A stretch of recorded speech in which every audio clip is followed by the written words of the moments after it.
What's going on, YouTube? My name is Q, and this right here is my 2024 Mazda Miata. Technically it's an MX-5, but I still call it a Miata, as does like 99% of the people out here. And in this video, I want to discuss, is the Miata overrated? Because I've given this thing nothing but praise. And I do have a video with things that I do hate about it. But is this 2024, this is the ND3 Miata, they made a few changes on winter tires, soft top, few modifications on it. Is it overrated? Still haven't watched it yet. I'll get around to it. So I was watching Jabal and Cars' channel, and he's a friend of the Tophers, and a friend of the Tophers is a friend of mine. So I was watching one of his videos and I saw the comment, and somebody said the Miata is overrated, and I was like, oh, is that how you feel? Is that how we feeling out here? So I just want to talk about it. So I'm gonna give my opinions based on what I feel about the Miata. Missing a cover on my valve stem, where the heck it go? But let me go in for a drive so we can discuss that a little bit more. So I wanted the true Miata experience, soft top version, roadster experience. I got the GT because I like comfortable seats and a little bit it's more of a daily driver for me. So I like everything that it does offer. So it's going to be a little bit quieter than the Sport or the Club Sport. The Club and Sport. Got a nice little exhaust on it. When I refer to my car, I call it my little Miata. But is it overrated? So let's talk about, is it overrated? When you say something's overrated, you got to have a baseline of something else to compare it to. So other great cars like the Miata is going to be the GR86 and the BRZ from the Toyobaru twins. So that's probably the closest competitor that you can get to the Miata, and the Porsche Cayman and Boxer, or the 918s. But in my experience, I've done the comparison between the Cayman and this Miata, and I prefer the way that the Miata drives more, even though it's lacking power. But most of you guys, the Honda fanboys, are going to come out screaming S2000. And that's a valid argument. That car has been out of production for like 20-something years, almost 20 years. But that car, the S2000, definitely, it holds its weight. And a lot of people say that that is one of the greatest roadsters. And I'm not going to disagree with you. And that does have some downfalls to it as well. But the Miata, overrated. Does the Miata fall short of any of those cars? So if you ever see Miatas on forums or in the comment section, you might see Miata is always the answer. It spells itself, and it is the answer to a lot of questions. You can daily drive one of these. I did a video on that, did a Costco run. It's very comfortable. I actually got a CX-50 at the house, and these seats are far more comfortable than that, which is crazy to me.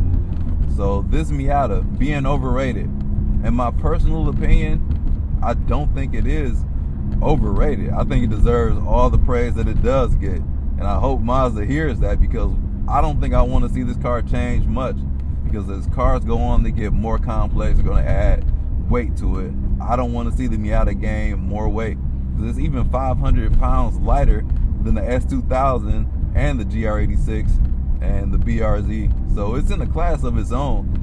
In the weight category, it's going to be closer to the size of a Lotus Elise, or what's the other one called? Exige. So these are tiny cars, and to even be mentioned in the same breath of those two, that means that you're doing something right. And the Miata does many things right. It's very communicative. This gear shifter, amazing. One of the best I've ever driven. Ooh, is that an RS6? Dang! But this Miata, the steering feel is there. They added like a track mode in here. So it is a driver's car through and through. And this is the car that I come back to. It became my favorite car. Let me lump in the muscle cars in there. My favorite car before the Miata was the Chevy SS 1LE. And I'll throw in the GT350 as well. So the GT350 reminds me a lot of the Miata. Oh, hey, calm down, man. Just hear me out. Hear me out. I know you got your panties in a bunch.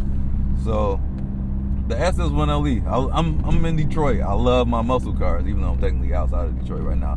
But I'm of Detroit, be in Detroit, from Detroit, raised in Detroit.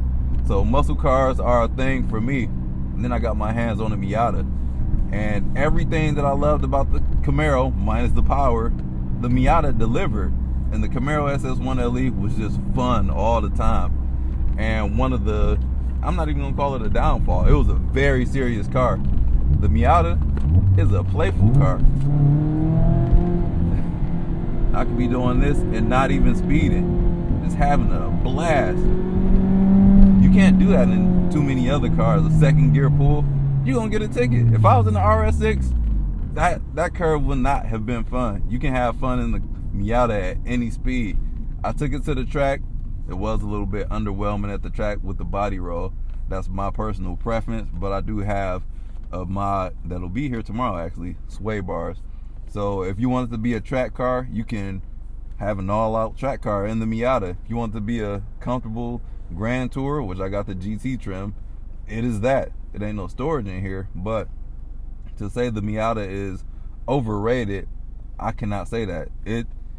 All the praise that it does get, it deserves that. The engineering excellence that goes into the Miata is unmatched. Lightweight. I preach this a lot. So as an engineer myself, the hardest thing to do in the vehicle is to keep the weight down. It's easy to slap a turbo in. It's easier to add a supercharger. Just bore out the engine, more horsepower, hybridize it. But to keep the weight down, that's going to cost some research and development. So that's not cheap to do. That's not an easy feat to do. And to keep a Miata that came out in what 1990, and it's 2025 now. Those model years are rolling on to the dealerships. So to keep it within like 50 pounds of the original with all these creature comforts, I got heated seats, soft touch leather everywhere. This is amazing, man. To be able, nothing from back in the day weighs anything near, like go weigh a Civic from the 90s to a Civic today. A Civic today weighs like, a Civic SI weighs 2,800 pounds. It's in the same class as the GR86. And then one from the 90s would be much lighter. But for the Miata, if Honda were to engineer a Civic the same way, that would be an engineering marvel. And that's what I think about the Miata. It's an engineering marvel. Just to drive it, it's just bliss every single time. And speaking of the GT350, I love that car as well. But the only thing that I didn't like about my GT350, that was my daily driver. And I could not drive the GT350. Those cars aren't meant to eat a lot of miles. Like they're like weekend only cars, in my honest opinion, because the engine does some shady things. Like the oil, like I had a 2019 and it had its problems. But what I loved a lot about that car is the way that it revved out to 8250. This car doesn't rev out that high, but it does rev up to about 7,500 RPM. I get similar experiences being able to rev it out. And that's something that the GR86, it revs out, but as you progress through the range, it gets a little bit underwhelming towards the end. It's got mid-range punch, but at the top of the RPM is not as good as the Miata is. The Miata has a sexier, slick engine than the GR86 as well. That engine is rather coarse. This engine in the Miata is refined. And to compare it to the S2000, that thing weighs or revs out to 9,000. That's insane. And that's a joy to drive at that RPM. Like I've driven one of those as well. Go check out that video, search the channel. Maybe I'll link it in the description. But that car does have its own merit as well. But they're not in production. You can't get one of those today. So that's not a knock against the car. But when people be like S2000, this Miata in the S2000, I don't know. They're close. It's a matter of choice. And shout out to the Topher. He's got the S2000. He loves Miatas as well. But I couldn't call any of these cars overrated. They deserve the praise that they do get. What is an overrated car out there? I don't know. Maybe I'm gonna say this. Maybe I regret it, but this is on the spot because I see one over there. The newer Caymans. I didn't like the shifter in those things, and it makes power, but it's just not as I don't know. The experience isn't the same, and that's what these cars are all about. The driving experience. It's not going to come up on the paper with the stats. Like, yeah, you can be like, oh, my my red eye's got 797 horsepower, or I want to say, well, damn, the GT3. I'm like, oh, it's got 500 and something horsepower as it revs out. Well, the GT3 is another one of those Marvel cars, but you cannot enjoy it on regular driving roads. It revs up too high. It's too much car for the regular consumer to drive, to daily drive. Like, you can have fun. The Miata's engine, like, you can have fun all around the rev range. Like, I can even drop it to second right here. It'll push you back a little bit. Sound is a little captivating as well. Got an aftermarket exhaust. But people get so drunk on numbers, like, oh, it does this, it has this many G's.